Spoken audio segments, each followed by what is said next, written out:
6,4 bilhões de frangos.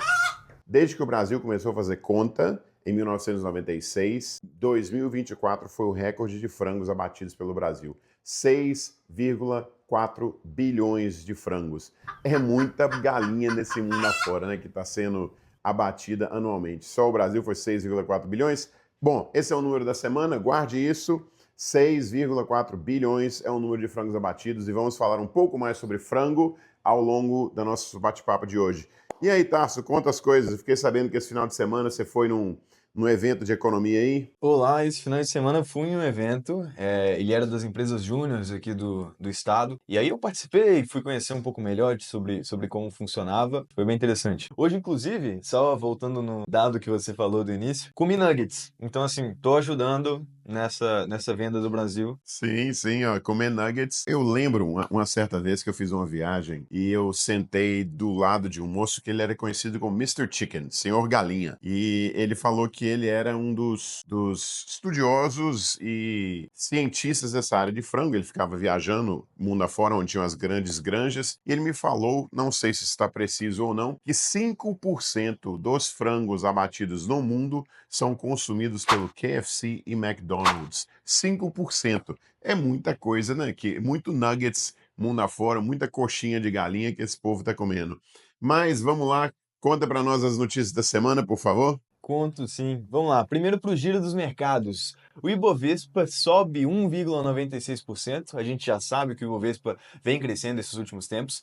Dólar cai 0,33%, o Bitcoin sobe 7,5%, S&P 500 sobe 5,3%, Nasdaq sobe 7,2% e o Eurostock sobe 2,25%. Enquanto isso, as bolsas asiáticas, principalmente o Nikkei, começam caindo. Isso vai por causa da semana passada, teve a trégua e a China não se beneficiou tanto desse cenário, né? A economia chinesa não está tão bem. Mas vamos partir para os temas da semana ou quer fazer um pouco de comentário sobre esse início?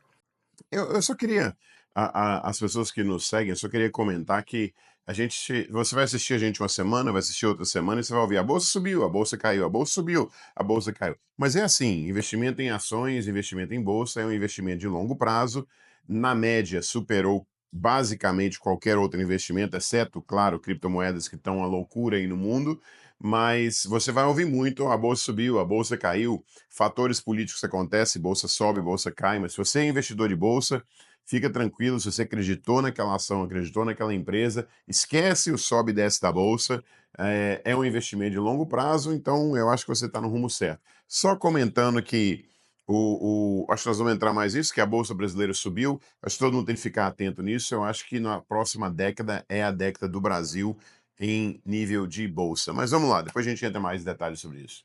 Eu acho que a gente já pode começar entrando em detalhes sobre isso, né? Primeiro eu vou falar os temas da semana. Ibovespa atinge a máxima histórica com apoio de commodities e cenário externo. A portabilidade de dívidas ganha força em novas regras do Banco Central. E a gripe aviária, os impactos econômicos e as medidas de contenção. Então, vamos começar falando um pouco sobre o Ibovespa. A gente já estava falando desse tema agora no início.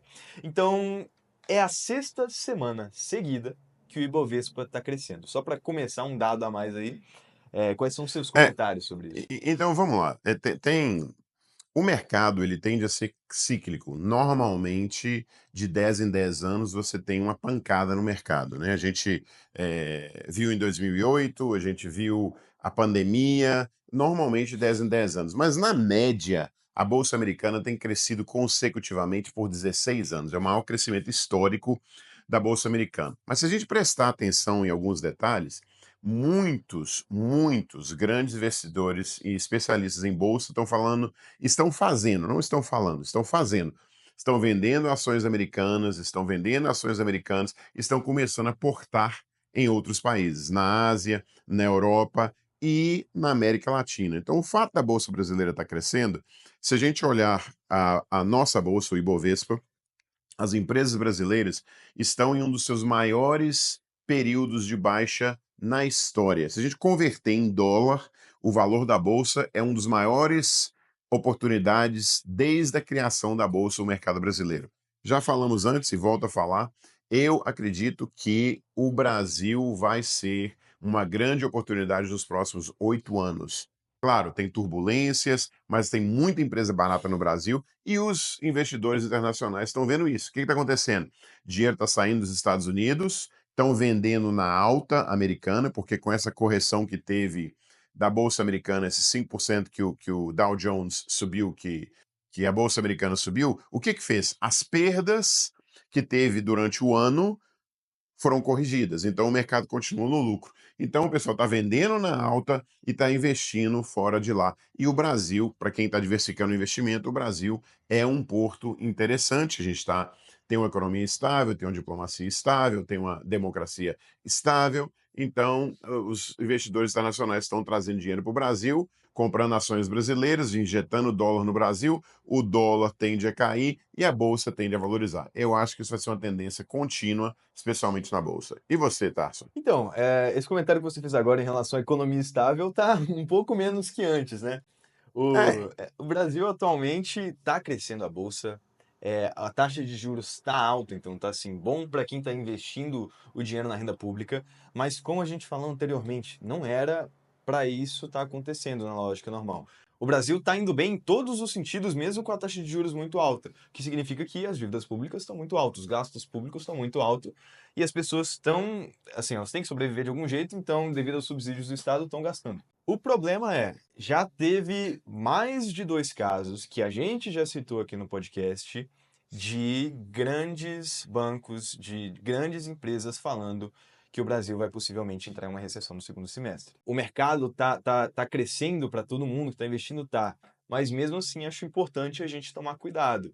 Então, assim, diversifiquem seus investimentos. Apesar do Brasil estar crescendo, apesar de ter gente colocando dinheiro aqui, não coloca só em um lugar.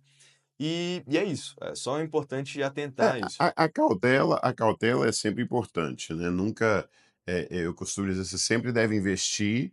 Investimento é a sobra de capital. Qualquer coisa que seja diferente disso, você está fazendo especulação. Então, nós estamos falando de investimento. Então, sobra de capital é tudo aquilo que você tem sobrando na sua receita, onde você vai investir de uma forma inteligente.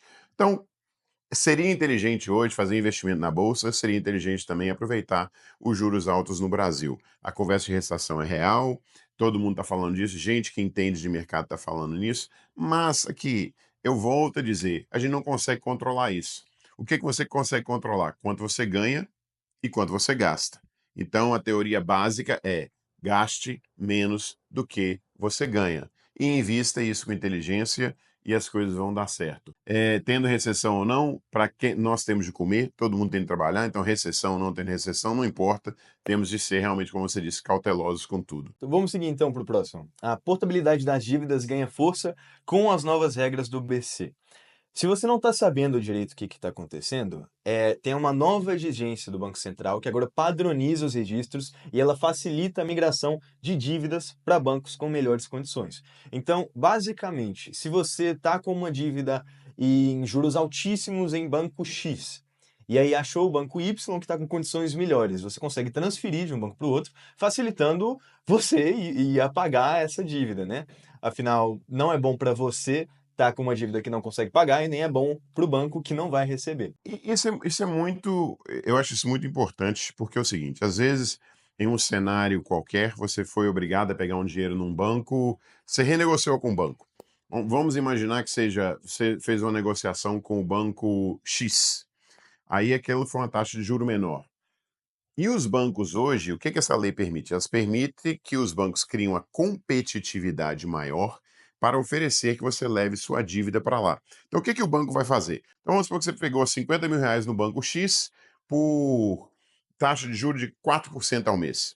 E aí você pegou um outro banco que está fazendo uma oferta para você levar sua dívida para lá e eles vão te cobrar 2% ao mês. Eles vão comprar aquela dívida daquele banco e você vai pagar esse novo banco com a taxa menor. Isso é muito importante e é uma grande oportunidade para quem está querendo renegociar suas dívidas. Então, fiquem atentos a isso. Pode ser uma oportunidade, talvez até se organizar sua vida financeira.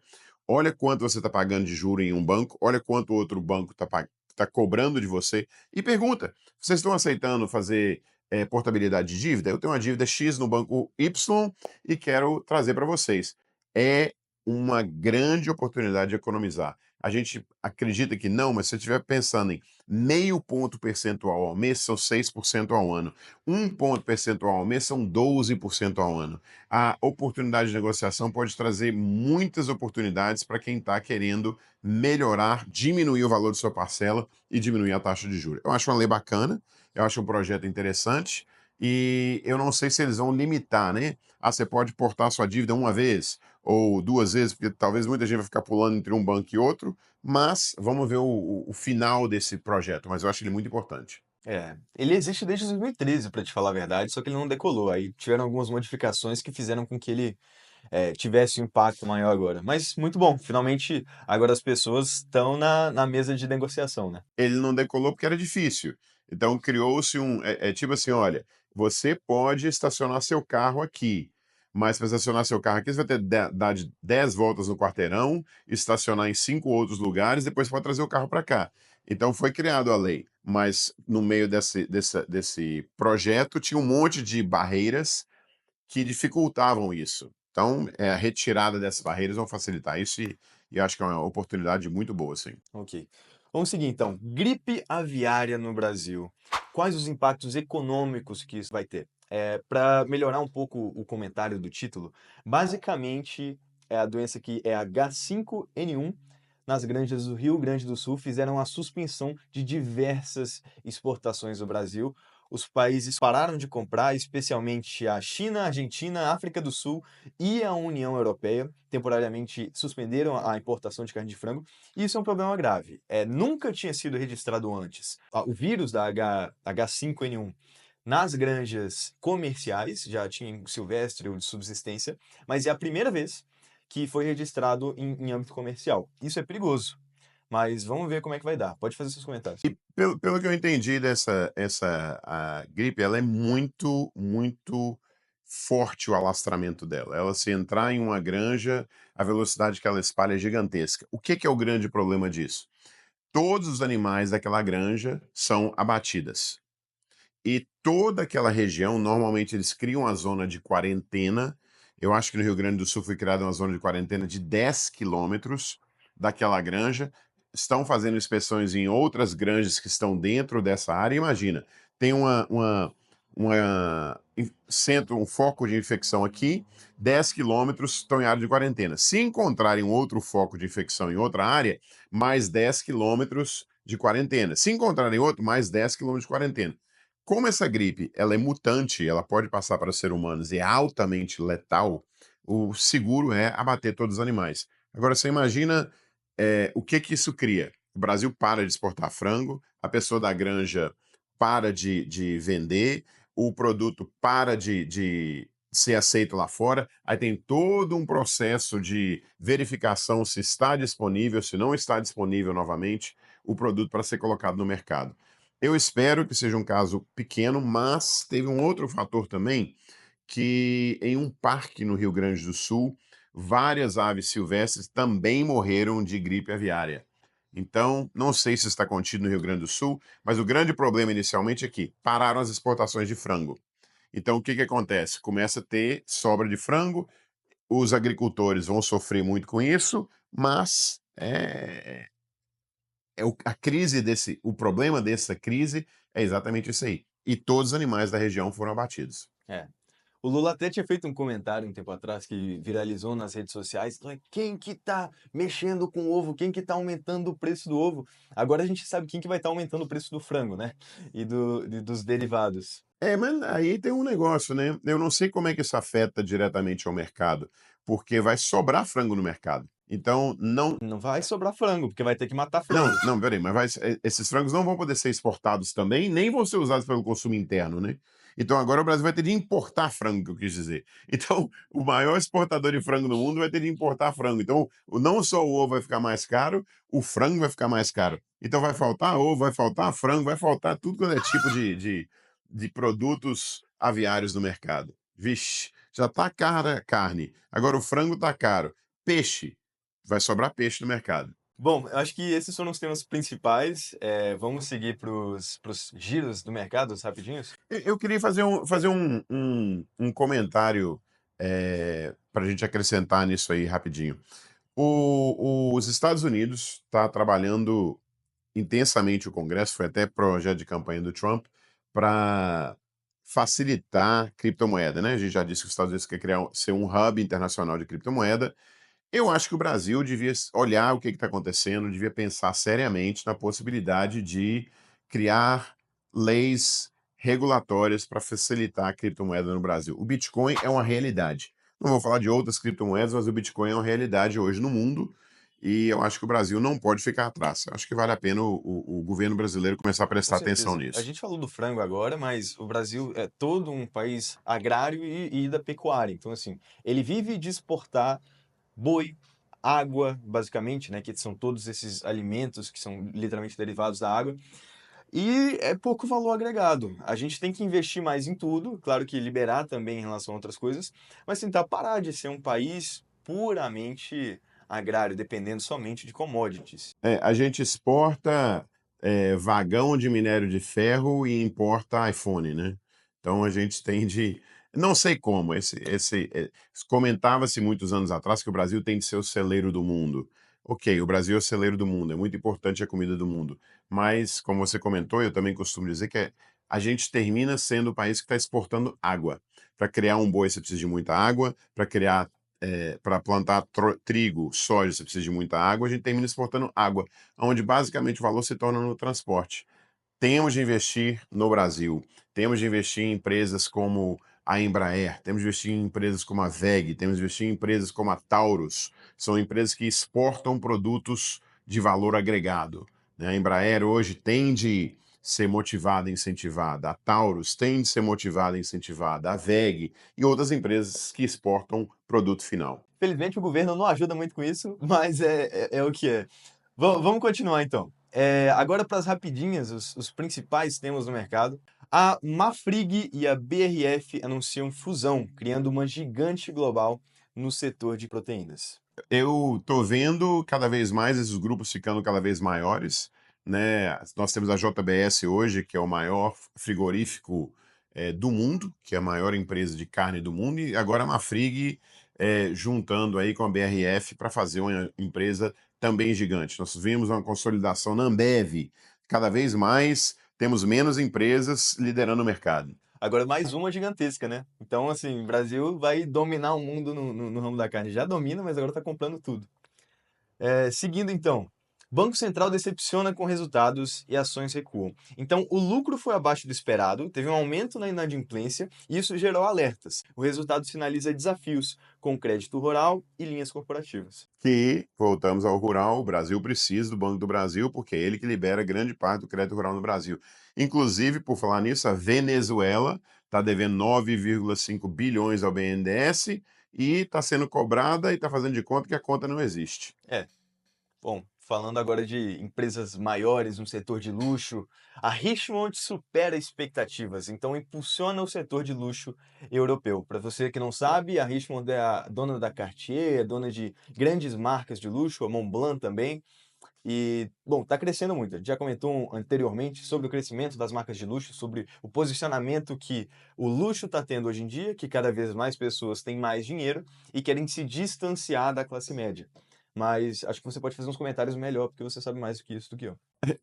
Eu vejo muito o seguinte: as empresas que se posicionaram como luxo, luxo não. Vamos dar um exemplo básico aí. A Gucci é uma empresa que ela era uma empresa de luxo e de repente entrou no mercado como uma empresa de moda de luxo.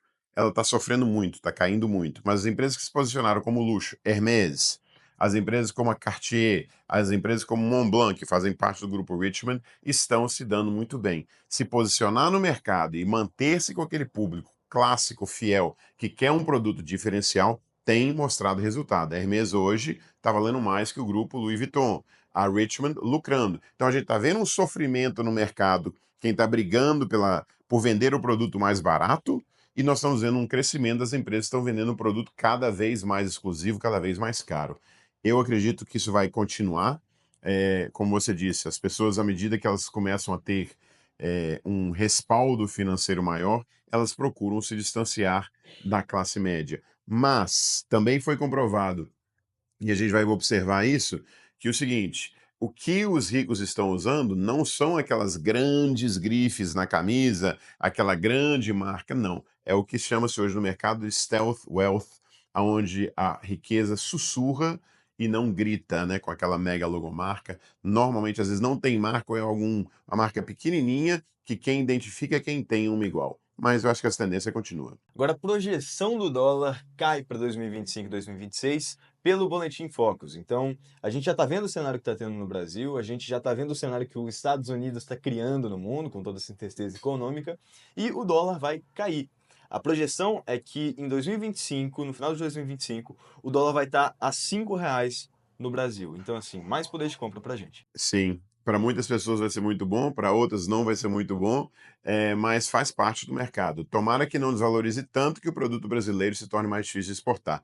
Mas eu acho que aí é o giro pelo mundo e queria mais uma vez pedir a todo mundo para nos seguir no YouTube, no Aprender é Opção, no Spotify, no Aprender é Opção e no nosso Instagram, TDX Brasil. E Tasso, obrigado, bom você estar de volta, tá vendo? Cortei os seus R$ 50 de remuneração, você voltou pro serviço. Agora, semana que vem, eu te mando 50 de novo. Tá, muito obrigado. Eu tava precisando, tá? Mas é isso, gente. Foi bom conversar com vocês.